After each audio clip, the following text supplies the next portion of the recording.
கர்த்தருடைய பரிசுத்த நாமத்திற்கு ஸ்தோத்திரம் உண்டாவதாக.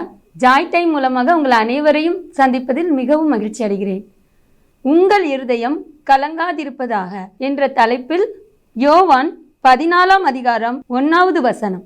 உங்கள் இருதயம் கலங்காதிருப்பதாக, தேவனிடத்தில் விசுவாசமாய் இருங்கள், என்னிடத்தில் விசுவாசமாய் இருங்கள். நம்ம இருதயம் கலங்காம இருக்கணும்னா நம்ம தேவனிடத்துல விசுவாசமா இருக்கணும். விசுவாசமா இருக்கும்போது நம்ம இருதயத்துல கலக்கமே இருக்காது. ஒரு சிலர் நல்ல தேவனை நேசிப்பாங்க, அதாவது வேதத்தை வாசிப்பாங்க, ஜெபிப்பாங்க, தேவன் இருக்கிறார் அது அவங்களுக்கு தெரியும், நம்புவாங்க, தினமும் பைபிள் வாசிடுவாங்க, தினமும் ஜெபம் பண்ணிடுவாங்க, எல்லாமே ஆட்டோமேட்டிக்கா நடக்கும். அந்த விசுவாசம் அவங்களுக்குள்ள இருக்கும். ஆனா செயல்ல இருக்காது. எப்படின்னா, கர்த்தர் ஒரு காரியத்தை சொல்றாரு அப்படின்னா அந்த காரியத்துல ஆரம்பம் ஸ்டார்டிங்கில் சின்னதாக இருந்தால் கூட தேவன் அதை பெரிய லெவலில் மாற்றி கொடுப்பார் அப்படிங்கிற நம்பிக்கை இல்லாத பட்சம் சில பேருக்கு இருக்கும். அதாவது வார்த்தையினால சொல்லுவாங்க நம்புகிறேன் அப்படின்னு, நம்புவேன் ஏசப்பா நம்புகிறேன் விசுவாசிக்கிறேன்னு சொல்லுவாங்க. ஆனால் செயலில் ஒரு நம்பிக்கை இல்லாத மாதிரி செயல்பாடுகள் இருக்கும்.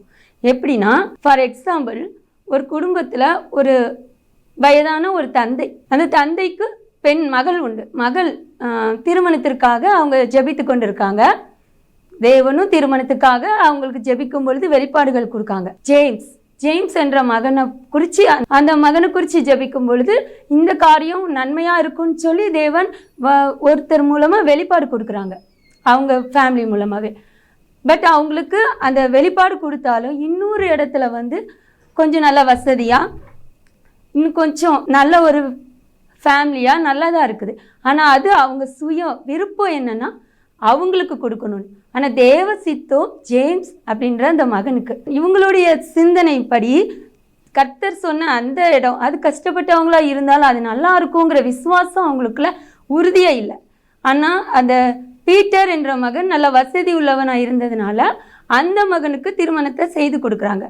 அப்போ செயல்ல அந்த விசுவாசம் அவங்களுக்குள்ள இல்லை. கர்த்தர் ஒரு மகனை நியமிச்சிருக்கிறார் என்றால் அந்த இடம் மன நிறைவும் மன அமைதியும் சமாதானமும் சந்தோஷமும் ஐஸ்வர்யமும் நிறைஞ்சிருக்கும். அதுதான் தேவன் கொடுத்த இணைப்பு.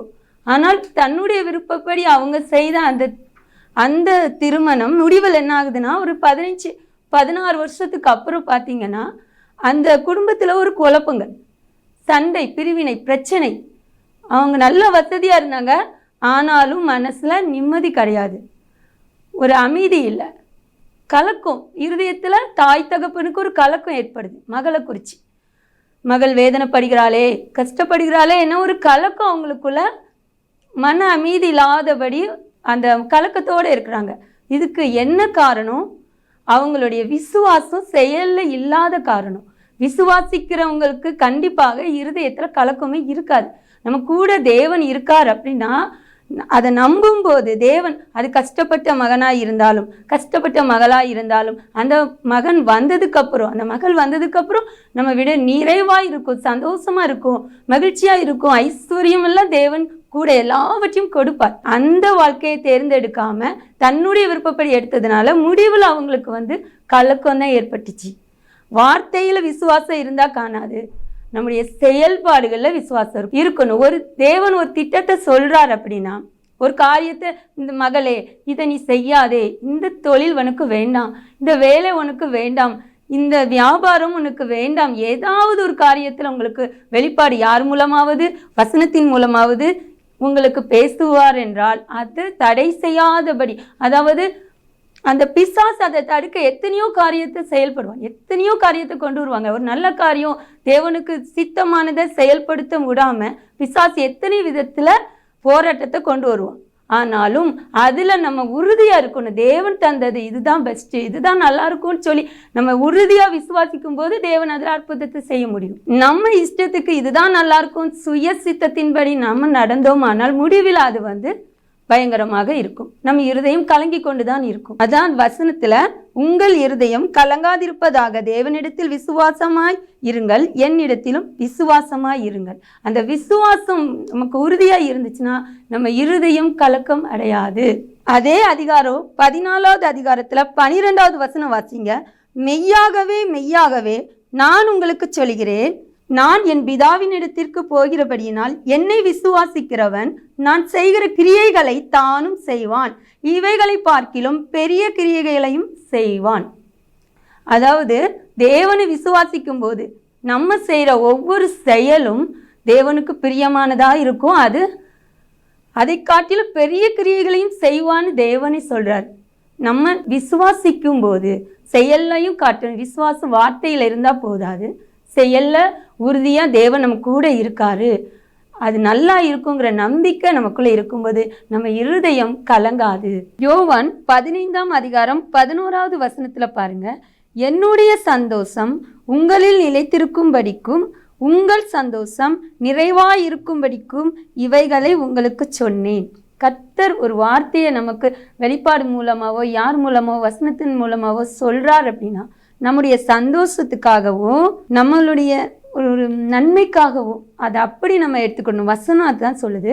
நம்ம சந்தோஷமா இருப்பதற்காக தான் தேவன் முன்கூட்டியே நமக்கு வெளிப்படுத்துறார். அந்த ஜேம்ஸ் மகனுக்கு அவங்க திருமணம் செஞ்சு கொடுத்திருந்தா அந்த பொண்ணுடைய வாழ்க்கை சிறப்பாக இருந்திருக்கும். சில வருஷங்கள் 16 வருஷத்துக்கு அப்புறம் பக்கத்திலே அந்த மகனுக்கும் திருமணம் நடந்திருக்கு.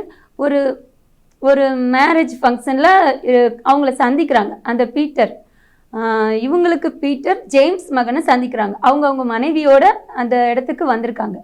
அந்த பெண்ணுடைய வாழ்க்கையில் அவங்க பேசுகிறாங்க. அவ்வளோ ஒரு சமாதானம், சந்தோஷம். தேவனுக்கு பயந்த மனுஷனாக அந்த மகன் இருந்ததால் அந்த வாழ்க்கை ஒரு சந்தோஷமாகவும் இருக்குது. அவங்க முன் இருந்ததை காட்டிலும் இப்போ ஒரு 16 வருஷத்துக்கு அப்புறம் அவங்க நல்ல பெரிய லெவலில் தேவனுடைய ஆசீர்வாதத்தோட ஐஸ்வர்யமாக அவங்க வாழ்ந்து வந்ததை அவங்க கண்ணால் பார்க்குறாங்க. அப்போ அவங்க யோசிக்கிறாங்க, தேவன் நமக்கு வெளிப்பாடு கொடுத்தபடி நம்ம இந்த பிள்ளைக்கு கல்யாணம் பண்ணி கொடுத்துருந்தா இன்னைக்கு என் பிள்ளை நல்லா இருந்திருப்பாளே அப்படின்னு அவங்க அந்த நேரத்தில் அதை யோசிக்கிறாங்க. ஆனால் தேவனுடைய சித்தத்தின்படி அப்போ அவங்க செஞ்சுருந்தாங்கன்னா இன்னைக்கு அந்த ஐஸ்வர்யம் அவங்க வசதியாக கட்டி கொடுத்த அந்த இடத்த விடையும் இந்த இடம் இவங்க ஜேம்ஸ் வீட்டில் இப்போ அதை விடையும் பெரிய வசதியாக இருக்கிறாங்க. இதெல்லாம் பார்க்கும்போது அவங்க நம்ம விசுவாசிக்காமல் போயிட்டோமே, நம்ம தேவனுடைய வார்த்தைக்கு கீழ்ப்படியாமல் போயிட்டோமே அப்படின்னு சொல்லி அந்த நேரத்தில் அவங்க யோசித்து எந்த பிரயோஜனமும் இல்லை. கர்த்தர் நமக்கு ஒரு காரியத்தை சொல்கிறாருன்னா அதை நம்ம நிறைவேற்றும் போது உங்கள் வாழ்க்கை ஆசீர்வாதமாக இருக்கும்.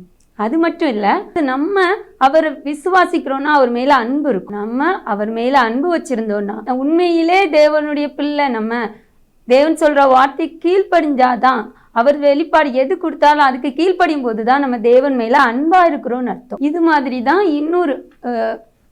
இன்னொரு வீட்டில் ஒரு மகன் ஒரு தொழிலை ஆரம்பிக்கிறாங்க. தொழில் ஆரம்பிக்கும் போது அவங்க ஒரு சிறிய முதலீடு போட்டு நம்ம இதை ஆரம்பிக்கலான்னு சொல்லி தேவன்கிட்ட அவங்க ஜெபித்து கொண்டிருக்காங்க.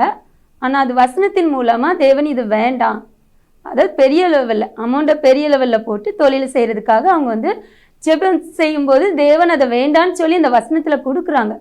ஆனால் எப்படினாலும் நஷ்டம் அடைய போகிறது இல்லை, நல்லா இருக்குங்கிற அந்த அவங்களுக்குள்ள அந்த ஆசையினால அந்த தொழிலை தேவன் வேண்டான்னு சொல்லியும் திரும்பியும் அவங்க அதை செய்ய ஆரம்பிக்கிறாங்க. ஆனால் 2 வருடங்கள் பார்த்தீங்கன்னா 2 வருடத்திலேயே அந்த தொழில் மூலமாக நிறைய நஷ்டம் அடைஞ்சி அவங்க ரொம்ப மனசு அளவில் ரொம்ப வேதனைப்பட்டு கலங்குறாங்க. இதுக்கும் காரணம் என்னன்னா தேவனிடத்தில் விசுவாசம் இல்லாததுனால, தேவனுடைய வசனத்தை நம்பாததுனால. ஒரு வசனத்தை வெளிப்படுத்தும் போது அந்த என்ன நஷ்டமாக வரப்போகுது, நமக்கு இதுதான் நல்லா இருக்கும், இதில் தான் வாழ்க்கையில் முன்னேற முடியுங்கிற அந்த ஒரு ஒரு விருப்பத்தை நிறைவேற்றினா இப்படி தான் நஷ்டத்தில் தான் முடியும். ஆனால் தேவன் சொல்லுறபடி நம்ம வாழ்ந்தோமானால் நஷ்டம் வராது. அதற்கு பதிலாக ரெட்டிப்பான ஆசீர்வாதத்தை தேவன் நமக்காக வச்சிருக்கார்.